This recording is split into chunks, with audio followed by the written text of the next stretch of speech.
Welcome to another edition of Pittsburgh Sportsline. Thanks for watching our show. I appreciate you watching it all over the area from Nemacolin to Cranberry and Wexford on Verizon 32. Again, that's TV, Verizon Channel 32. Only Comcast 7 in Bethel Park. People keep asking me about this. We're on YouTube. We have 300 plus shows on YouTube. I can give you the link, or you can find Sportsline or Pittsburgh Sportsline. Keep searching for us. By the way, I'm not even here in the studio today. I got honored with, on the Donnybrook, they're having Pittsburgh Sportsline Talking Machine do some interviews of boxing people and celebrities, and we're going to be on like a red carpet at the Priory Hotel over in Northside. So check us out there. Right after the show, they're going to have boxing from 8 to 11, so you get to see us. Smokin' Jim is on the ringside announcing crew, and he'll be missing from action on the show. Chip the Prophet Hayner and Zach Brenner, the Amish Assassin, they're going to have a 1-hour show to entertain you, hopefully with sports. Have a great night and be safe. See you next week. Good evening, folks, and welcome to another edition of Pittsburgh Sportsline. Do not change that TV dial. You are not seeing something that you've never seen before. I'm Little Z, Zach Brenner, filling in for Alan Levine, the Talking Machine, who is out on assignment, along with co-host Smokin' Jim Frazier. Correction, folks. They are down at the Donnybrook, down at the Priory on the North Shore, which is a great event for boxing, which is going to be shown at 8 p.m. on PCNC TV. So after you're done watching Pittsburgh Sportsline, tune over that dial to PCNC and check out what's going on with the Donnybrook local amateur boxing. Want to give a shout-out to Olive Oil's Pizzeria. Can we get this, John? Can we get this good? You got it? Mm-hmm. Okay. Thanks, John. The volunteers are eating well tonight, huh? Yes, they are. They're enjoying that pepperoni pizza from Olive Oil's Pizzeria. Great place, great food. Give them a call. Also, speaking of give them a call, give us a call tonight. 412-831-3304. We'll take every and all call in the order that they are received. Chip the Prophet Hayner, as we often do on every Tuesday night. What is on your mind, my friend? Oh, thank you, Zach. And Zach and I got some big shoes to fill. Alan does fill up the airwaves.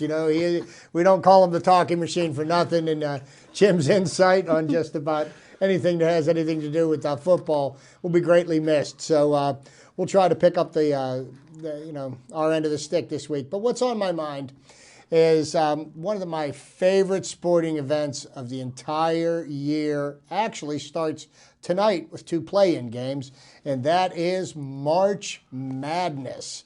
The madness has begun. The NCAA basketball tournament is kicking off with 2 play-in games tonight, 2 tomorrow night, with a local team trying to advance to the field of 64. I love the NCAA tournament. One of the things that I enjoy so much about it, it's a one-and-done tournament. There is no second chance. You got to put it all on the line. And the thing I like most about the tournament is that most of the athletes that you're going to watch over the next 2 weeks will make their professional livings doing something other than playing basketball. So what you see is a bunch of kids that will never, ever see the NBA floor playing their hearts out, for maybe their last chance. And I'm really looking forward to it. This year, a heavy favorite to go undefeated is the Kentucky Wildcats. They've steamrolled everybody, 34-0 going into the tournament. They've got to win 6 more. They're going to have their work cut out for them with the draw that they have in the Midwest Division. But that's what's on my mind so far this evening.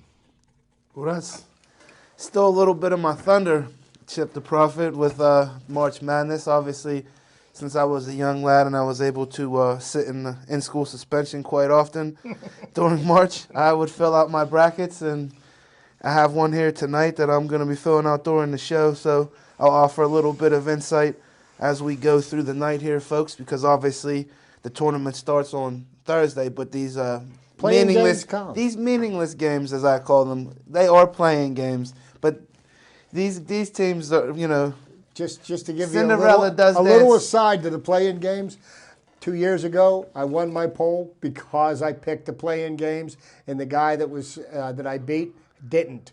So it does make a difference.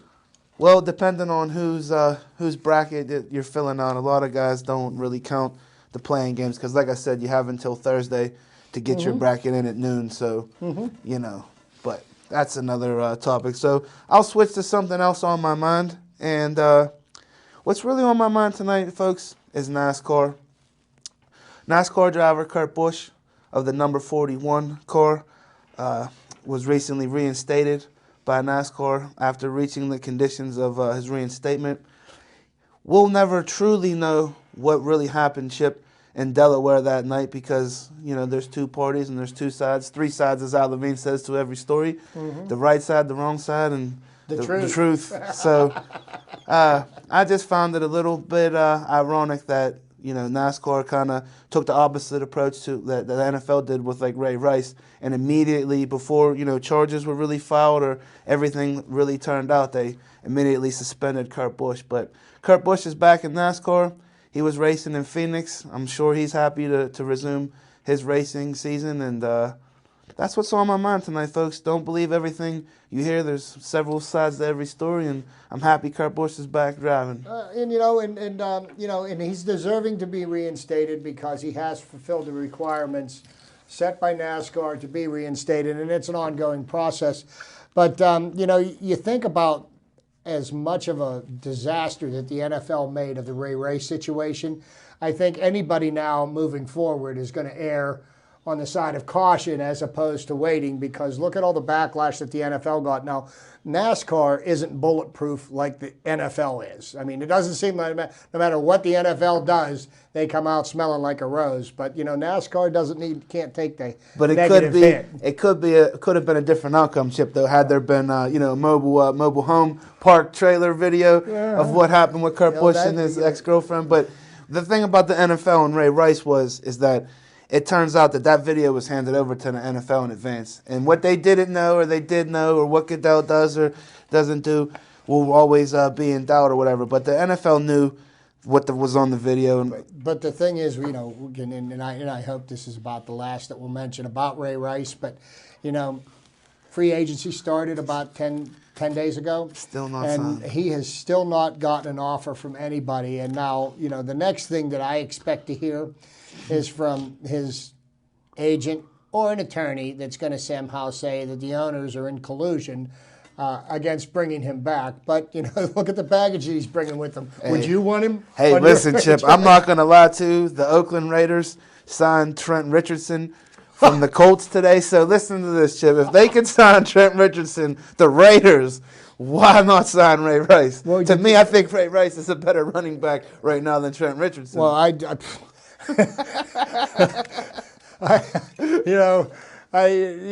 think Brown Rice is better running back than Trent Richardson. The funny thing I find about Trent Richardson is here's the number one draft pick, a very high draft pick in the NFL draft, was a complete bust for the Cleveland Browns. So they shipped him off to Indianapolis. Now, the Cleveland Browns are a train wreck on a good day, okay? So, let's not put a black mark against him for not performing in Cleveland. But he goes to Indianapolis, okay? Now, here's a team that's in contention. You would think that he would have his head screwed on straight and he'd be flying right, and he got himself suspended. Didn't even play in the playoffs. So here's a guy that has, like Jim likes to say, is a bust. And he somehow is delusional enough to think that he's an all-pro caliber running back. And he hasn't shown it to anybody else in the NFL, any of the fans, but apparently he believes he is. And Oakland isn't the place to go to showcase your wares. Well, he's going to get every opportunity because the Dallas Cowboys jumped in and signed Darren McFadden. So they needed a running back. They brought in obviously the cheapest option at running back. Me personally, there's some guys around the way that I would have picked over Trent Richardson. Got to question his heart. I mean, there's things that, you can get away with in college, especially when you're playing for a program like Alabama. Right. So when it's your turn to step up and it's all on you, it's a tough thing, and especially in the NFL, especially at running back. You watch what Darren McFadden does this year, running behind that Dallas offensive line. DeMarco Murray was the best running back in football, and I think while we're talking about football, and I mentioned DeMarco Murray, I think the Philadelphia Eagles made a big mistake signing him for $42 million. And here's the reason why. DeMarco Murray touched the ball this year 497 times in the season. Now, I've looked at some statistics over time of running backs that have had 350-plus touches in a season and what their performance was the next 2 seasons afterwards. And there's a significant drop-off because the amount of pounding and abuse that he took, it's going to show. Who would you rather have, McCoy or Murray? I'd like Shady McCoy. I think this is a better running back all the way around. He's better out of the backfield, and we'll see what Chip Kelly does. I think Chip Kelly's loading his guns because you do not be surprised if he pulls some chicanery and ends up with Marcus Mariota as his quarterback this year. And everybody's got him slated going number 6 to the Jets, but Chip Kelly wants him bad, and I think he's positioning himself to make some trades on draft day to get him under his wing. How embarrassing is that, though, for the Jets to be in consecutive drafts almost have to waste your first number one pick on a quarterback? It just goes to show you how crucial scouting and talent evaluation is in the league, Oh, yeah, and actually it shows you why it was such a good idea for the Steelers to re-sign Ben, and thank goodness that they did. We've got him for another 5 years, and wow, this contract of his, man, I'll tell you what, Ben's a lucky man. In the first 2 years of this contract, he's going to get $53 million. He's going to get a $31 million signing bonus, and then his salary for the 2 years. And the signing bonus is deferred over the 5 years of the contract. So he's going to be getting paid real well. And I'm glad to see him back because with him behind the helm at our offense, you got to say that the Steelers are going to have a fighting chance in every season. Always. Ever since he came on to step foot on the field for the Pittsburgh Steelers. And I'm kind of glad to all the teams looking back on that draft that Ben came in on, that all the teams that passed on him and took Eli and Phillip Rivers before him because he was out of Miami, Ohio. But my feeling on it is that football is football, and Ben still put up good numbers in college to justify, every bit as good as Eli and Rivers. But for some reason, Eli Manning has just found a way to win, and I can't quite explain it, but hey. Yeah, and the thing, and I think his most impressive statistic was the year that he proved to the New England Patriots that 18-1 doesn't mean anything. He took an undefeated Patriots team that steamrolled everybody, and he beat them. And, I say 18-1 didn't mean anything because the Patriots that year were the only team in NFL history to go 18-1 and not win a championship. So that's another thing they can hang on their mantle. Jumping back to undefeated teams right now. In the NCAA tournament, the Kentucky Wildcats, coached by John Calipari, they enter the tournament undefeated, obviously. Mm-hmm. And I just feel that it's going to be extremely hard to go completely undefeated through an entire college basketball season. And I'm going to tell you why.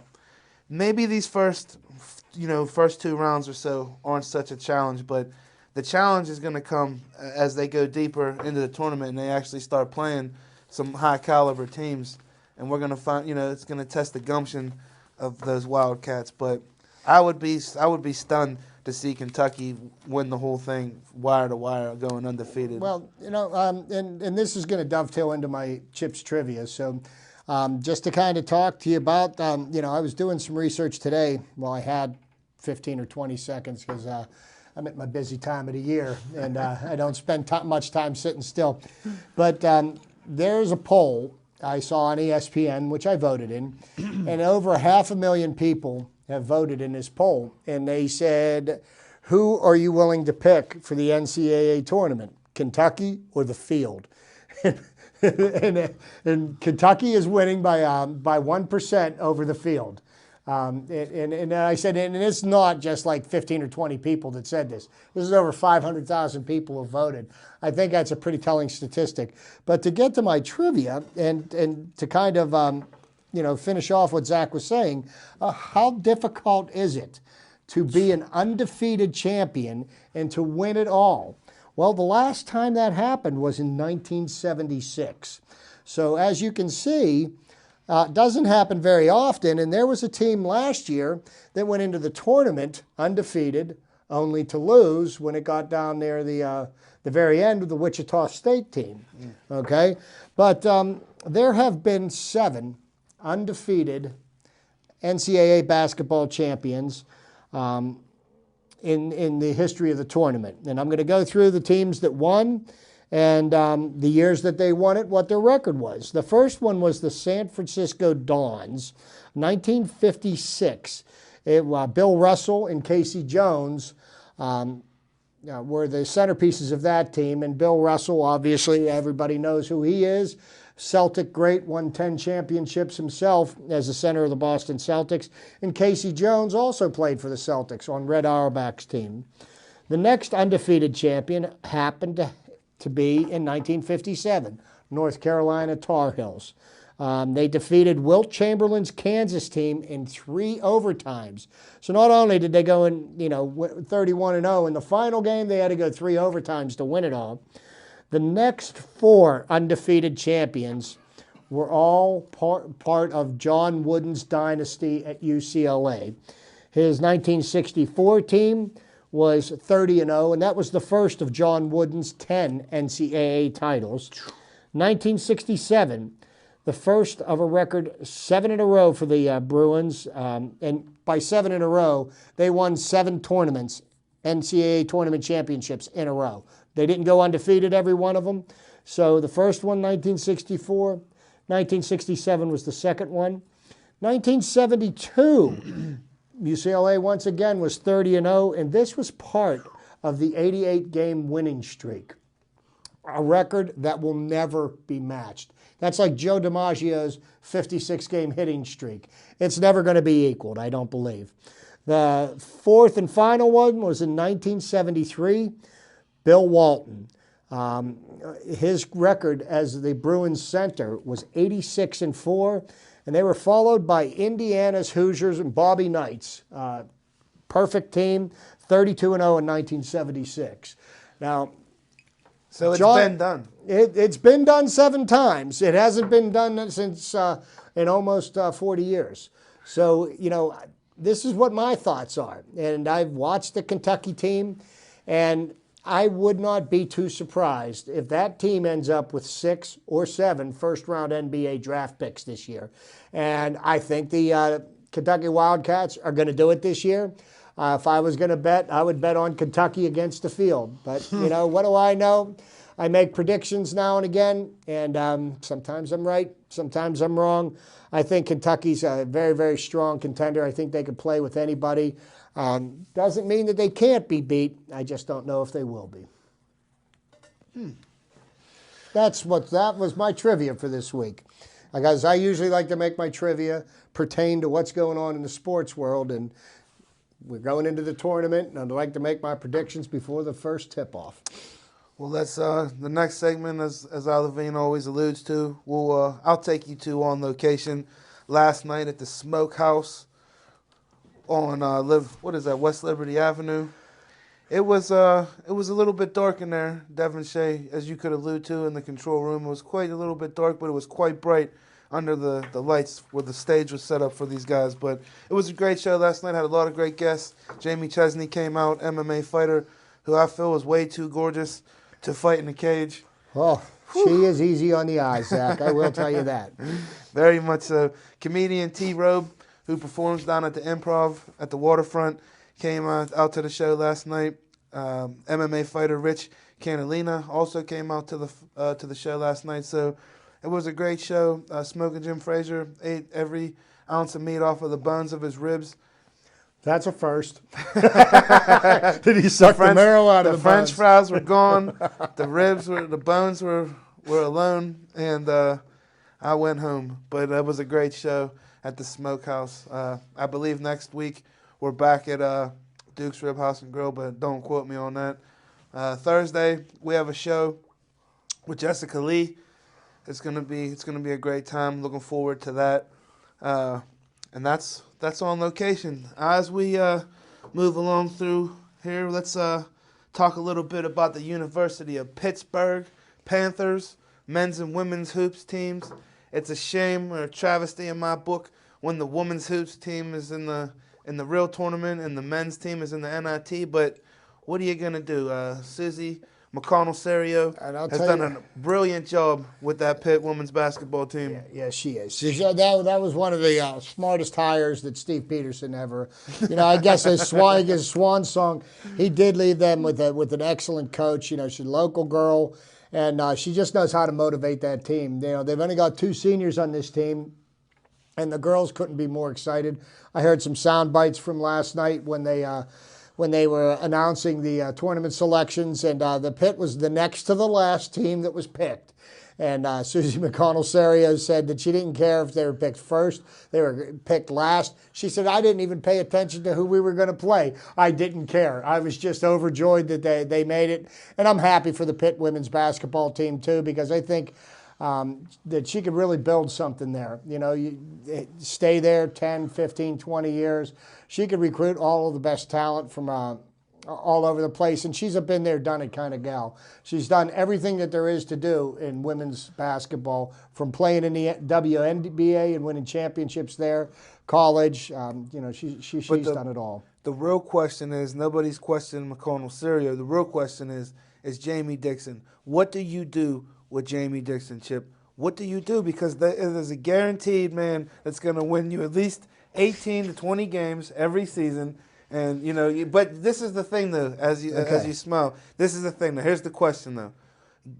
Doesn't he deserve more credit for getting done with what he has than any other coach? Because he's not one of the bigger programs in the country. And my dear friend Jim Frazier is not a very big fan of Jamie Dixon, and I myself have been critical of him in the past.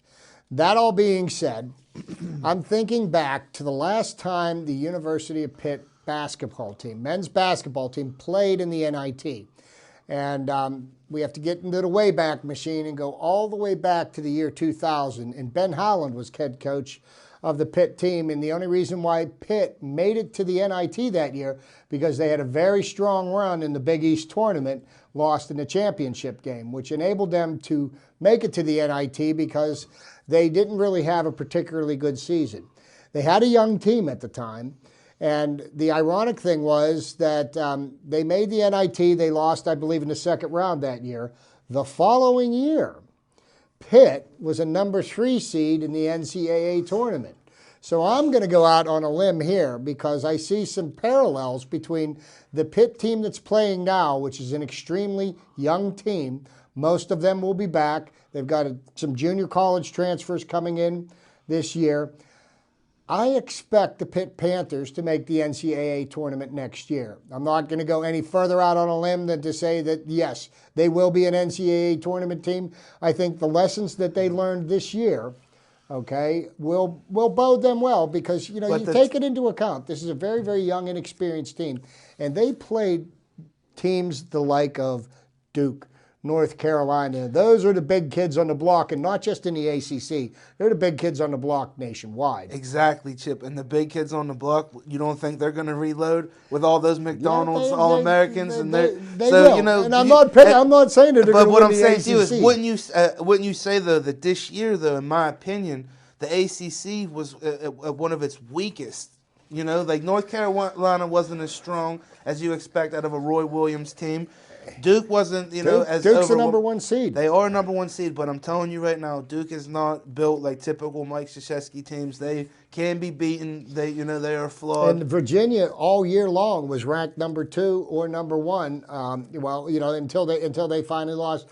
But I do believe that it was in Pitt's best interest to move to the ACC, and you know what Maybe it takes them a couple of years to learn how to play in the ACC. They were used to playing in the Big East, and they had mastered that conference. Yeah, it might be a 50-56 game, where it's defense and it's grounded out. I think we criticize Jamie Dixon a little too much, and I think he is a good basketball coach. And I'll be interested to see what they do tonight. They tipped off here at 7 o'clock. They're playing George Washington tonight in the first round of the NIT. They're down at the Peterson Event Center.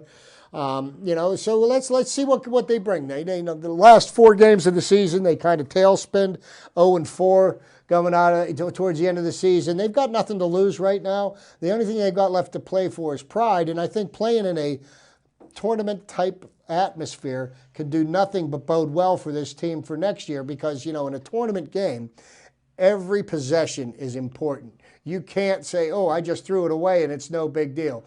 It could be the difference between winning and losing. And that's why I'm a firm believer that it's going to be extremely hard for Kentucky to go undefeated because, as you could allude to, anything can happen in the dance. It's one game, it's one and done. Somebody runs down and puts it up and time expires and it goes in and Kentucky's gone. And that's the beauty of it. That's why I really, really love the tournament. And, and who's going to be the upset, the Cinderella team this year? Somebody that nobody's going to expect is going to make it into the Sweet 16, possibly even to the Elite 8. I don't know who that's going to be because I haven't studied the college basketball scene so much this year.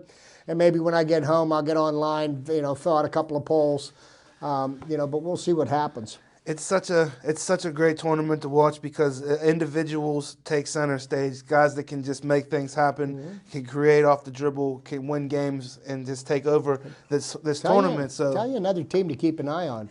Watch out for those West Virginia Mountaineers. Bob Huggins got that team ready to go. They lost to Baylor in the Big 12 conference, but West Virginia is no slouch. They play a great press defense and. They like to force a lot of turnovers. But while we're talking about basketball, there's also not only is it college basketball tournament time, we're wrapping up the state basketball playoffs right now, and we do have some local teams that have put up a good, what's the word I'm looking for?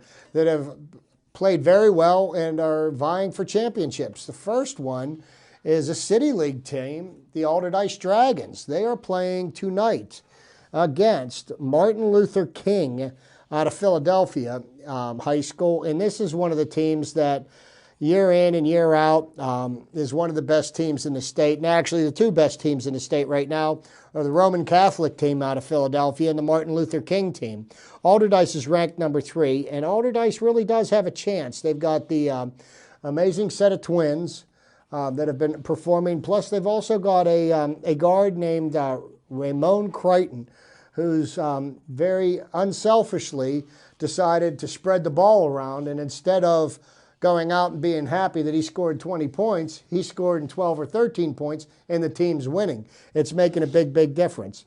Another team that's getting set to try to make their mark, and this is another team that may be the first in a long time, probably the first in a long time in the WPIAL, the only WPIAL team left in the state boys basketball playoffs, Aliquippa. Aliquippa is 28-0. Okay, so they're playing tonight, and they're playing versus West Middlesex High School, and I'd love to see the Aliquippa team bring back a state title.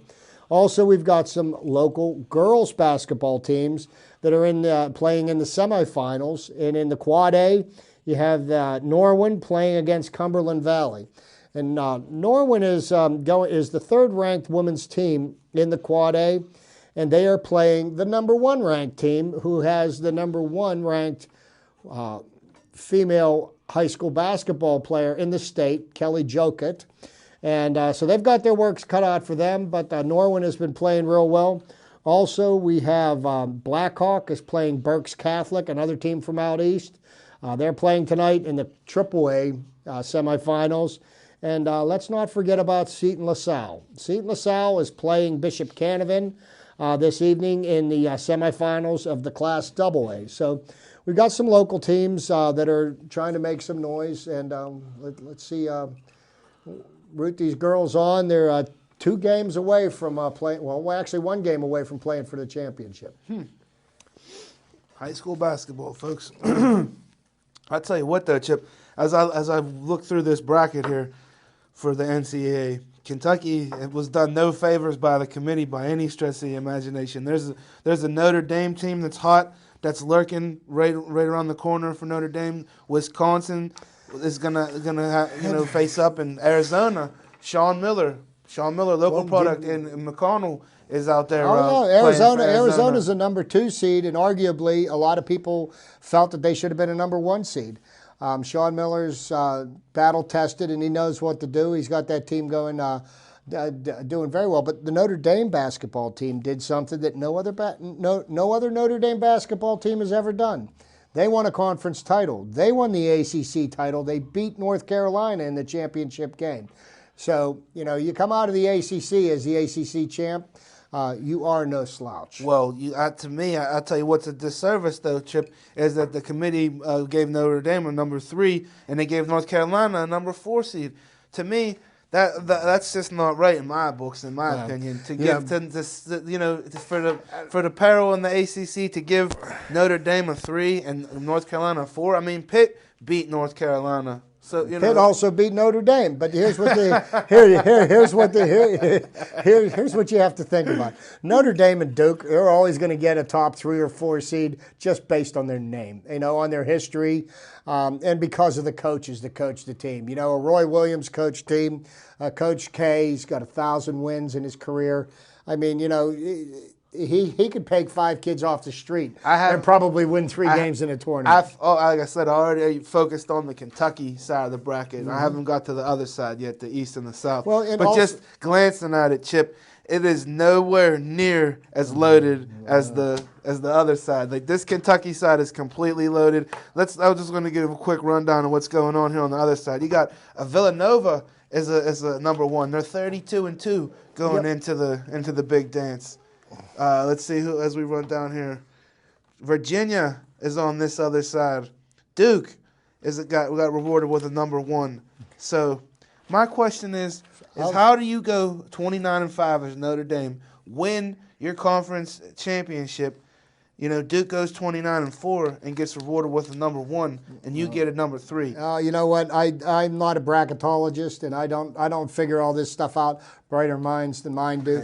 But just for your information, look at the names of the schools on the right side. Of Kentucky's 34 wins, only 7 have been by fewer than 10 points. I mean, they are a monster. I mean, they're basically. I bet you could suit them up and beat at least a handful of teams in the NBA. Let's not make sure we don't fail to mention. Robert Morris made the tournament this year. Yes, they did. They won their conference. Excuse me. They won their conference tournament, and they're playing in one of the play-in games tomorrow night. So, you know what? They're just happy to be there. It's Coach Andy Toole's first NCAA tournament. Hopefully, for more to come for him there. Yeah, we'll give a shout out to the Colonials of Robert Morris. Something I wanted to touch briefly on. I read the letter that Pete Rose sent to the commissioner of baseball looking for reinstatement. Obviously, Chip is a huge proponent of putting Pete Rose into the Hall of Fame. My thing is that several games have been tainted and leagues have been tainted over the years because of certain things, because of scandals, whether it's point shaving in basketball or with steroids in baseball. But I think we could all agree on Pete Rose was a great baseball player. Pete Rose played the game, and this guy played before I was even born, and he played the game in such a manner that I would have loved to play the game like Pete Rose played. When you run into the home plate for an All-Star game and you're playing hard, even in an All-Star game, like that's the kind of guy that I want on my team. And Zach, one thing I do have to do, and I will have to agree with you on the fact that Pete Rose was probably one of the greatest players to play the game. I watched his entire career. He was an amazing ball player. You hated him because he wasn't playing for your team. And if he played for your team, you'd have really loved him. But, you were probably too young at the time when all of this went down, when the lifelong suspension was offered to Pete Rose, and he accepted it. But Pete Rose was, flaunting the rules of of Major League Baseball and deliberately disobeying them and taunting the commissioner. And basically, they had to come down on him hard. Now, here is what my biggest problem is with Pete Rose and his reinstatement to baseball. Now, I'm going to go all the way back to 1919, and Alan Levine will agree with me on this. That was the year that the 1919 White Sox, they called it the Black Sox Scandal, where the World Series was thrown, okay?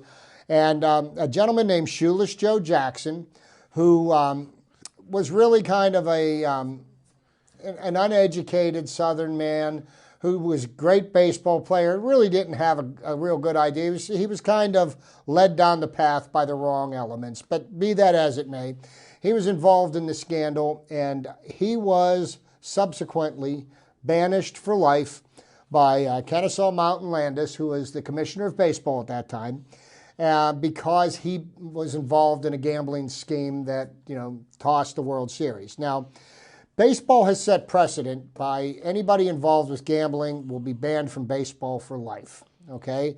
And if you reinstate Pete Rose, this is the way I look at it. I think Pete Rose should have to wait as long as Shoeless Joe Jackson has waited to get into the Hall of Fame, and he is still not in the Hall of Fame. And Joe Jackson's career, he only played 13 years in the major leagues. His lifetime batting average was .349, which was higher than Pete Rose's, which is, if you look at his stats over the period of time that he played, he was a Hall of Famer. And how he isn't in the Hall of Fame is beyond me, because he's deserving of it, and why somebody never did something to get him and voted into the Hall of Fame.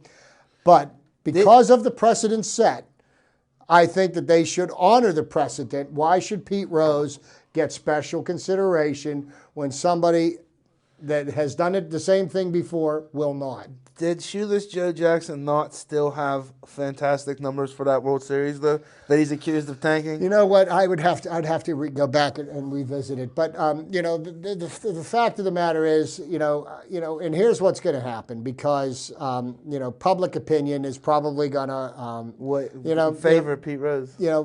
Fay Vincent was the Bart Giamatti was the commissioner of baseball that was getting into it with Pete Rose, and Pete Rose was and then Fay Vincent came in and instituted. But I don't feel bad for Pete Rose, because he accepted, and because of his arrogance, he accepted a lifetime ban. And this is the reason why. I'm Pete Rose.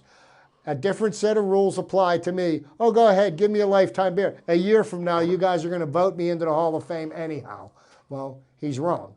And it's where it is right now. And who's to say what the new commissioner will do? The new commissioner may reinstate him, but there are a great number of people that vote for the Hall of Fame that will not vote for him, and are on record as saying they will never vote for him. So.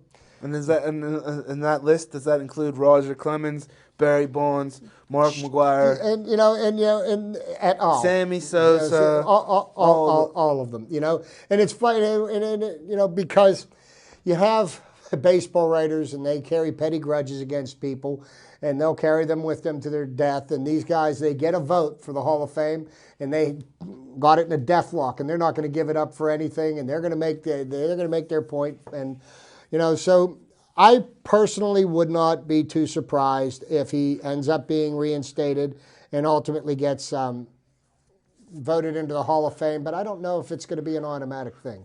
Because, you have to get into the Hall of Fame, you have to have 75% of the vote. I'm an optimist, but I will lean on, for this reason, I will vote against Pete Rose getting into the Hall of Fame for the reasons that Chip alluded to, because if you put Pete Rose in, now you got to go back to 1919 and you got to make the rights, and you got to put Shoeless Joe Jackson in. And then, furthermore, now it's going to bring all kinds of problems in with the steroid era, because it's going to be like, look, you put these guys in that got in trouble and got lifetime bans for cheating, and you can't put me in. But see, if the commissioner reinstates Pete Rose, all he's doing is putting him on the ballot.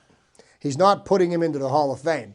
the sports writers who are the real people that will determine, and will he get enough votes? There's a number of people that said they will vote for him, and there's, I believe, equally a number of people that will not. Can you say, since you come from an era of baseball, the golden age, like way back, I'm talking 60s and 70s in baseball, could you legitimately say that these guys that took steroids and performance-enhancing drugs, that they could be, some of the greatest baseball players ever?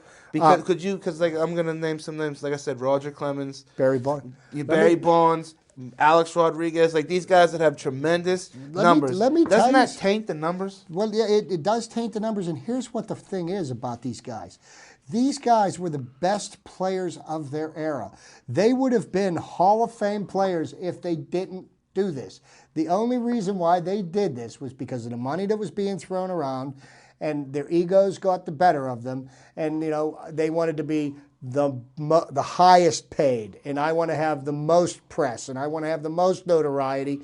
And you know what? Barry Bonds is probably one of the greatest ball players of this generation that any of us have seen. He didn't need to cheat. He was a great ball player. But what I'm saying to you, once he crossed that line and he took that stuff, doesn't that that just throws it all down the drain for me? Well, it does. And here's the thing. Mark McGwire was one of the first that were busted. And I read an article where he finally came out and said, yes, I took steroids, and yes, I knew what I was doing was wrong, and I benefited from it greatly, and if I had it to do over again, I wouldn't. And he admitted this to his child, okay?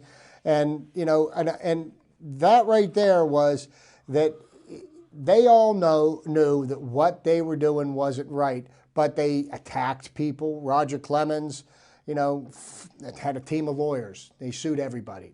Barry Bonds, he fought everything in court and everything like that. They knew that what they were doing was wrong, but now they're going to say, well, my record should stand. Well, you know what?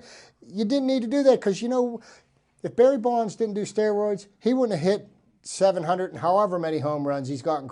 He would have probably hit 500 to 600, maybe more than 600 home runs, okay? Which is still Hall of Fame caliber. But he was never the greatest home run hitter in baseball. The greatest home run hitters in baseball, Hank Aaron, Babe Ruth, Willie Mays. Willie Mays hit 666 home runs, okay? He played in Candlestick Park. Playing in that ballpark, okay, which it was out on the point and it was horrible weather conditions, constant wind blowing. Yep. Right. Wind blowing. He said that if he would have played in any other ballpark than Candlestick, he would have hit at least 100 more home runs in his career. And realistically, he would have, But you know what? I mean, that's an argument maybe for another day, but, sticking with the baseball theme, Chip is wearing a Pirates hoodie on this evening, and we were talking a little bit about the 20-game package for the Pirates that came in the mail for him today. Yeah. Didn't the Pirates play today in Grapefruit? Yeah, they did. They played today against the Houston Astros, and they got tattooed. And it was a very high-scoring game. I think they lost 13-7. But it's not surprising to see that going on. And what they did do is they announced their opening day pitcher for this season. We start the season in Cincinnati, and it's going to be Francisco Liriano pitching against Johnny Cueto. Frankie Liriano will pitch the opener, and Garrett Cole will pitch the second game. A.J. Burnett will pitch the third. And what they're thinking about doing with the rotation is there's Vance Worley and Jeff Locke kind of fighting back and forth to see who gets the position of the fifth starter. But Charlie Morton is the fourth starter, okay? Charlie Morton and A.J. Burnett are somewhat similar types of pitchers. So what they're going to do is they're going to pitch Charlie Morton in the fifth spot and put either Vance Worley or Jeff Locke in the fourth spot just to get the breakup so that a team that they're playing doesn't seem the same type of pitcher 2 nights in a row. But Vance Worley pitched against the Orioles on Sunday, and he pitched scoreless 3 innings. And, you can't really get too worked up over what they do right now, because what they're doing is they're stretching out the pitcher's arms. And when I say they're stretching out their arms, they're getting them ready to go out and be starting pitchers and be able to pitch 6 or 7 innings. So they start them out 2 innings the first couple of times, then they pitch them 3, then they'll pitch 4 innings. So they gradually work their strength up to get to the to the point where they can go out and start and give us the 6 or 7 innings, which is what I guess is considered a day's work for a pitcher. But I'm old school. Is it fairly good news that so far there hasn't been too much plague of injuries with the arms so far? It's absolutely. But the injury bug for pitching arms has bitten all around the major leagues. There's, I believe, Yu Darvish in Texas, Tommy John surgery. Zach Wheeler in New York Mets, one of their starters, Tommy John surgery. There's been about 8 or 10 pitchers that have had to go under the knife already this year. Now, when you say Tommy John surgery, for the folks at home, is it not in the? It's more in the elbow. It's not in the shoulder. It has nothing to do with the shoulder. It's more. No, there's a tendon that attaches the muscles between the upper and the lower arm, and what ends up happening because of when you pitch a baseball, it's an unnatural act, and if you have any flaws in your mechanics, you'll start wearing on that tendon, and if the tendon snaps or if it pulls away from the bone, the option that they have is they go in, they operate, they drill holes in the bone, they take a tendon out of your leg or another portion of your body, and they go in there and they rebuild it. And the thing is that once they do this surgery, the rehab for it is the pitchers are taught proper mechanics. And generally after this type of surgery, they come out better pitchers, because the problem with the young arms, and the reason why this happens to a lot of young pitchers, is when they come into the majors and they get into the minor leagues, everybody wants to get noticed by the scouts. So they're out there trying to throw the ball as fast as they can. Everybody wants to throw the ball 100 miles an hour, okay? Then they get noticed. Now that they've gotten themselves noticed, now they have to learn how to pitch. And all they know how to do is throw it as hard and as fast as they can. Their mechanics may not be sound. You know, I always say one of my favorite pitchers of all time got into the Hall of Fame last year, Greg Maddox. Greg Maddox never threw a fastball more than 88 miles an hour. He won 300 and some odd games, and he's in the Hall of Fame, you know. So you don't really have to throw the ball 100 miles an hour to be a successful pitcher. But Greg Maddox was also the beneficiary. He played on some good Cubs teams. He played on some good Braves teams. Yes, he did. On some good staff. So, you know, but it's not like he was playing for... No. And, you know, in the Atlanta Braves pitching staff of that era was the best there was in baseball. Smoltz, as a matter of fact, Glavine, Smoltz, and now Maddox are all in the Hall of Fame. As they should be. You know, so. Hey, I know, and I do have to agree with Zach when I say this, you know, Marc-Andre Fleury should be the Penguins' team MVP for this year. Crosby isn't getting it done. Malkin, you know, it's funny, the Penguins are playing tonight in New Jersey, and their top 2 goal scorers are not playing, and neither of them are Crosby. Yeah. But Sunday, the Penguins had about the most embarrassing performance that I think I've seen from them recently, and it wasn't so much that they got outplayed by the Detroit Red Wings, as they just completely lost their minds. Did you see all the players in the penalty box at one point? Yeah, I mean, you know, and here's what part of the problem is. Now, Penguins are now gaining a reputation around the league and with the referees as being a bunch of whiners and complainers. And you know, the referees are getting to the point where they've had it. They're sick and tired of it. And I think one of the things that the Penguins need to start doing is they need to quit yapping and play hockey. And they need to start playing hockey, okay? They need to get in there. They need to get physical with people. And instead of crying about what this guy just got away with doing, here's how you answer that. Score goals. Shoot the puck. I mean, Sidney Crosby's got 23 goals for this year. He's the best player in hockey. That's no. I was looking. It's debatable. It's becoming debatable though. Well, before he got his eggs scrambled, he was the most dominant force. There's no question. But listen, look at this. You've got Evgeny Malkin, who's got 28 goals. You've got Sid Crosby, who's got 23 goals. Okay, and then you've got Alex Ovechkin, who's got 47 goals himself. Okay. I mean, what the difference between Ovechkin, Crosby, and Malkin? Ovechkin always shoots. Always. From everywhere, anywhere, any angle. Correct. And you know what? It would make a big difference. Now, I know Sid has changed the way he has played his game this year.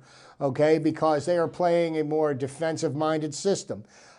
Because the offensive-minded system that they've tried the last 5 years has failed miserably. Do you think Sidney Crosby's best days are behind him as a hockey player?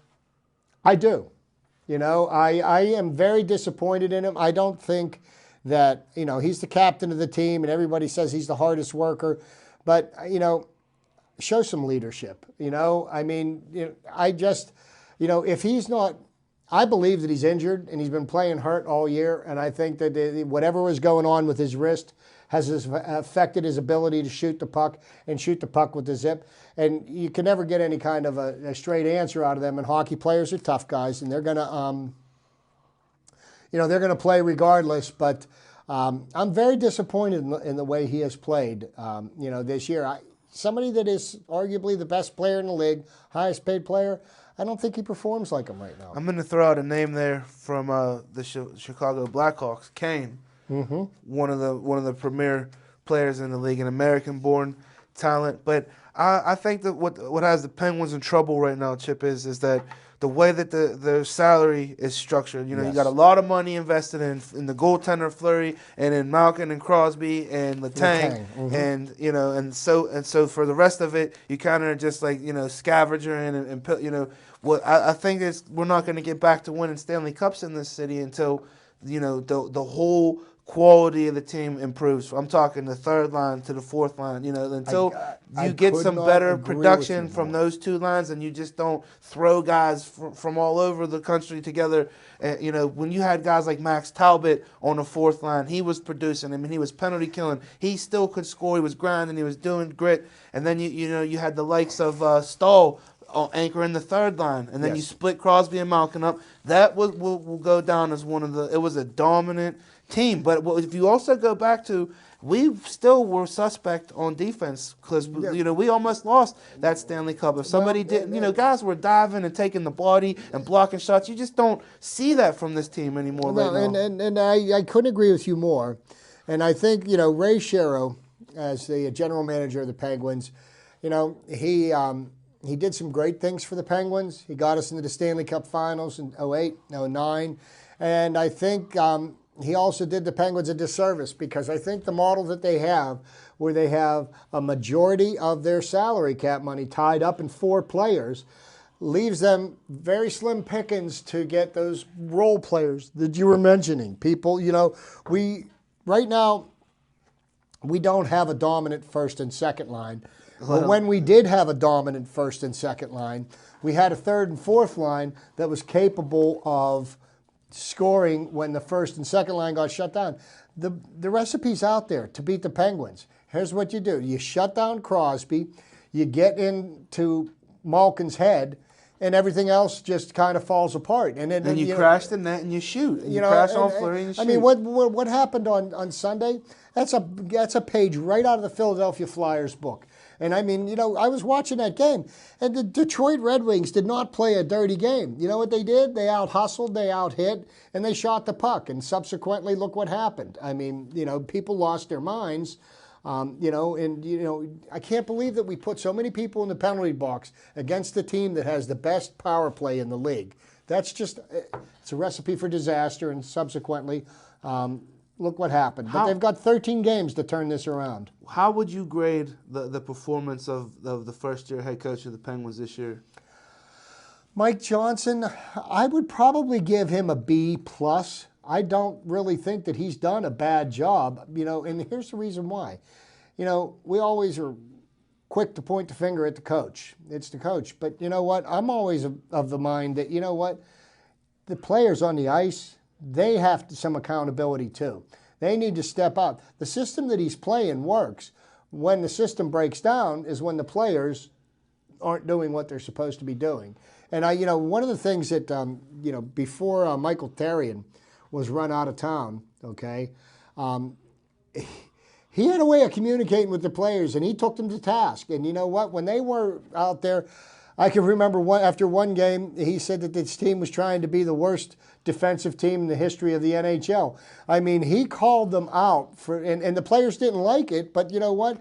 they, he got them to the finals. I mean, sure, Bilesma won the Cup with Therrien's team, because he didn't come on until February, and and it was just a breath of fresh air. Yeah, but you know why it was a breath of fresh air? Because he wanted to be everybody's buddy. He was, he was a former player. He came from a similar era where you can't really, and you got to admit nowadays you can't really treat these all-stars like you could back in the day, because they're just not having it. They'll shut down the whole team. Yeah, well, look They'll what they did last year. Works. Yeah, look what they did last year against the Rangers. You will get fired. Here's what you look at.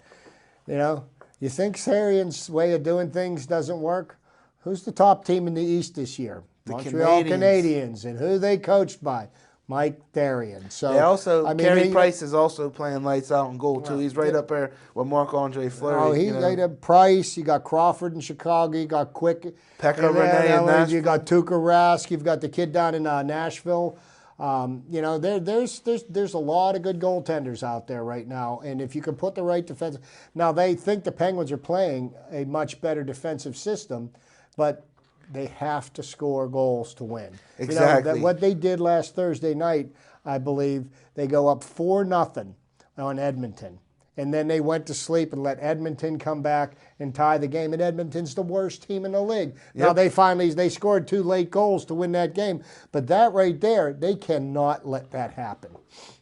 And that was my my fear, though, with trading away a 23-year-old defenseman prospect for a 32-year-old guy that we already had. And I don't think it was the defense's fault. Because you know what they did by making that trade? They traded for like talent. You know what I mean? Like, they didn't give away more than they got back. They're just people. Simon Dupré, did you realize that he's been in the Penguins organization for 6 years? Yeah. I mean, 6 years, and he was the product of getting, like I said, alluded to, being a Chris Letang kind of protege style. And you already got Chris Letang, and you got him wrapped up with all that money. You're not going to put 2 of the same similar defensemen out there. You can't pair them together. So, I mean, but they've got 13 games left, starting tonight against the Devils. The Devils are not a very good team this year. A good way to turn it around. And I guess, if you listen to that game on Sunday, the Penguins got very loudly booed out of the arena at the end of that Detroit game. The fans were vocal, and they let them have it, and they deserved it the way they played. But so that being said, they got a 3-game road trip, and no better time to turn it around. But, they got to turn it around soon, because they got 13 games and then the playoffs start. And I'm sorry, right now, I don't feel comfortable thinking that they're going to make it out of the first round. I hope they prove me wrong. Well, I won't argue with you about that. As we wind down the show, we got about a minute or so left. I'm not going with Kentucky for March Madness. I'm going to go with Sean Miller. I'm going to go with Arizona. Okay. I'm going to go with the other cats coming out of Well, you know what? West. We got a few seconds left, and let's just touch on the Steelers. They have made some moves. They signed Ben, locked him up for the next 5 years. We talked about that earlier. I like the acquisition of D'Angelo Williams as a backup to Le'Veon Bell. As long as he can stay healthy. Solid veteran, and he may need to play the first 2 games of the season. He may. Well, Le'Veon's. Now they are interviewing cornerbacks, and you know what? See what they're heading in the right direction. They should pick up somebody. They've got about $6.4 million under the cap. I expect them to sign somebody in the next day or 2. And we could get some good pieces in this draft. I think we'll be in better shape. And they need to listen to Jim Frazier on draft day. I don't know about that, folks. But, hey, thank you for tuning in. Hope you enjoyed this edition of me and Chip, the Prophet Hainer, on a special Tuesday edition of Pittsburgh Sportsline. See ya.